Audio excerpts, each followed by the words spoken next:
Hello guys, this is Modest Major here, bringing you some commentary over some Infinity CTF gameplay. It's on the map Abandon.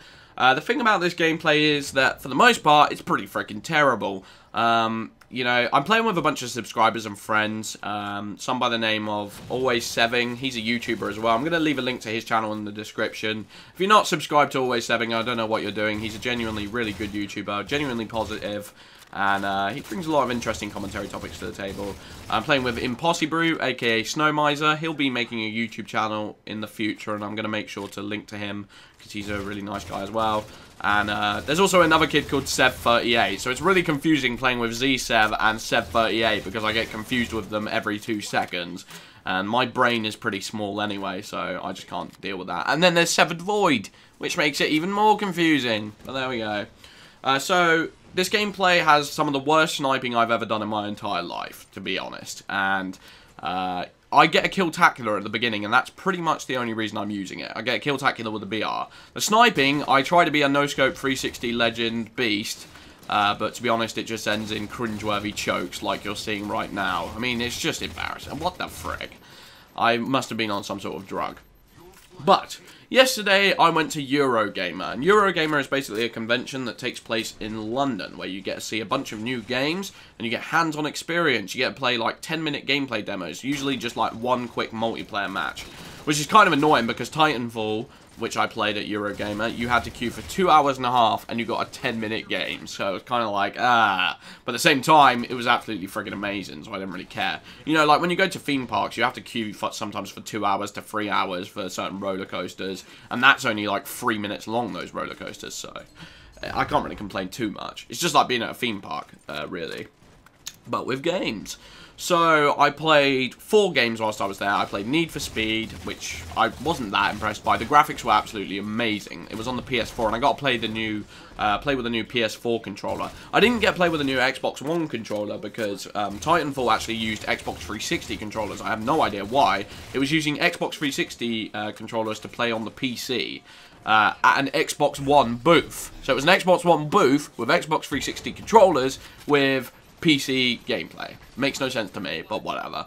And basically, Titanfall was absolutely amazing, but I'll get into that in a second. So I played Need for Speed, and I got to try the new PS4 controllers, and I was actually fairly surprised by how well they worked. You know, one of the biggest things, when Xbox was doing all this controversial stuff about, you know, Kinect and all that, always online stuff, and no trade-ins, and people were considering moving on to PS4, one of the biggest things that stopped me from doing that was the controller, because I thought, oh, well, I absolutely hate the PS3 controller, so I don't think I'll be moving. But the PS4 controller actually works surprisingly well. The joysticks are a lot more compact and a lot more sturdy. I feel like the PS3 controllers, where they were all rubbery and the texture just didn't feel right to me, whereas the PS4 is quite a hard, solid, sturdy texture. So that's nice, and I would actually use them. If I had an incentive to get a PS4, I would get it. But unfortunately, Titanfall was on the Xbox One, so that's not going to happen. And so is Halo 5. So the other games I played were Mario Kart 8 on the Wii U. Absolutely amazing game. It was everything I expected, I've got to be honest, like, because I knew it was going to be good, and it was good, and it wasn't any better than I thought it would be. It wasn't any worse than I thought it would be. It was exactly what it says on the tin. Then I played some new Castlevania game on PS3, just because it had a short queue. It was pretty boring. It was alright, you know. I mainly watched someone play it, to be honest. I watched one of my friends play it, but that was about it. So, last but not least, Titanfall. Now, Titanfall I have been mega hyped up for, more so than Halo 5. I feel like Halo 5 is just so long away, and we've seen so little information that I'm just not at a point where I can really realistically be hyped. Whereas Titanfall, we've seen the gameplay demo, and it was a pretty in-depth gameplay demo. We've seen quite a lot of the features so far. So, as a result, I was pretty freaking hyped for it. I couldn't have been more hyped for it, to be honest. I went in there with the biggest expectations ever, so if it fell short whatsoever, I would have been pretty much destroyed. Luckily for me, it was friggin' amazing. One of the best games, the best multiplayer games I have played for quite some time. Obviously, it tries to blend in the free roaming aspects whilst you're on foot, and then you get the giant, sturdy, high health, high damage Titans. So you mix and match between them. In my experience, the players on foot seem to be at more of an advantage. I don't know if that's just because we didn't quite know what to do with the mechs yet. The mechs have like a dash aspect. That's the only way they can really differentiate their movement, whereas every player on foot comes with their own anti-Titan missile. So you can basically shoot as many missiles as possible. And in my experience, I was finding it a lot easier playing on foot than I was as a Titan. I was mainly sticking to that. Whenever I got into a Titan, I would happen to die, and it felt like I was really vulnerable and weak. Whereas the free roaming, this is what I would say about Titanfall, and I've already told this to a couple of my friends, so if you're hearing this again, I'm sorry, because I'm probably going to be boring you by this point.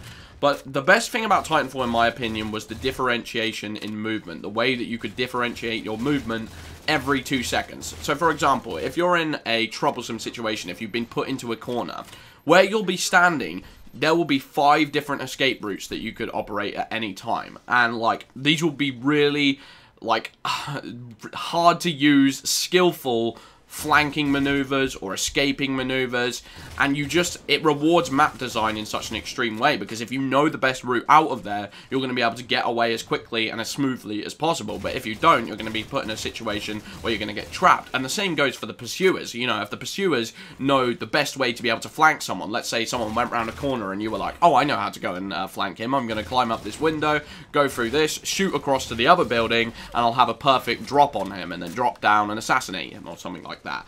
And there's just so many ins and outs to the game that I feel like one of my favorite things is map design in games, and seeing, like, you know, the best ways of approaching situations. And I feel like it's something that Halo 4 did really well in some areas. You know, Haven just has so many different jumps that you can exploit, and a player who knows his way around Haven 10 times better than a player that doesn't will just destroy him. He'll just be all over him, especially if you have thruster pack knowledge to put on top of that, and you can get out of any sticky situation whatsoever. And I feel like Titanfall takes that to the next level. Any jump that you do instantly moves into a wall run, and any wall run that you do, if you jump from that wall run and then move into another wall, you'll instantly start wall running on that, and you can do that as many times as you want. So physically, your feet never have to touch the ground, so you can just be constantly maneuvering across the walls, wall jumping around, and getting anywhere you want to as quick as you want to. And that to me is just one of the coolest things, and my biggest worry was that, is this going to be as smooth and is this going to be as simple as it looks? Because it looks simple, but then again, I was watching a gameplay demo, so they're going to try and show it off as well as they can and make it look as easy to use as they can. But once I actually played with it, it's one of the smoothest free running systems I've ever played with. And that to me is absolutely amazing. The fact that it works alongside the Titans, and it works alongside the matchmaking to a point where the Titans aren't even overpowered anymore. It almost feels like the people on foot are powered, even though they're just tiny little men. And wow, like, honest to God, I am super, super psyched for that game. Like, more so than Halo 5. More so than any game that's coming out next year. And most likely when that game comes out, I will be doing commentaries on it. Anyway, I've been Modest Major. Thank you for watching. Peace out.